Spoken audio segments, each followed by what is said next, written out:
ताज्या बातम्यांसाठी ABP माझाला subscribe करा आणि बेल आयकॉन प्रेस करा। आणि पुण्यातल्या मंडईमध्ये पावसामुळे व्यापाऱ्यांचं कसं नुकसान झालंय तेही बघूया। पुण्यातल्या बाबूगेनूच्या चौकामध्ये आपण आहोत आणि मंडई जवळचा हा भाग, मंडईच्या अगदी समोर इथे फुल मार्केट असतं आणि ही सगळी पूजेच्या साहित्याची दुकानं आहेत आणि या सगळ्या दुकानांमध्ये काल रात्रीच्या मुसळधार पावसामुळे पाणी साचलेलं आहे। इथले जे दुकानदार माहिती देतात आहे त्यांच्यानुसार काल रात्री तर कमरे एवढं पाणी इथे होतं, हळूहळू पाणी ओसरत गेलं।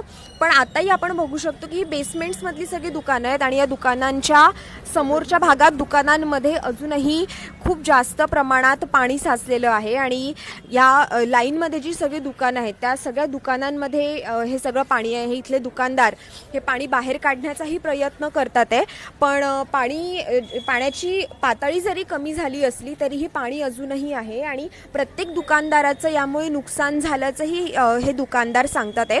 हे पाणी दुकानांमध्ये शिरल्यामुळे ज्या वस्तू खाली होत्या आणि इतक्या मोठ्या प्रमाणावर हे पाणी इकडे आल्यामुळे सगळ्या दुकानातल्या वस्तूंची नासाडी झाली आहे आणि काही दुकानदारांनी ज्यांना शक्य होतं त्यांनी वस्तू वर ठेवल्या, पण अजूनही इथे गुडघाभर पाणी आपल्याला दिसतं आहे। कॅमेरामॅन विजय राऊत सोबत मानसी देशपांडे, एबीपी माझा, पुणे।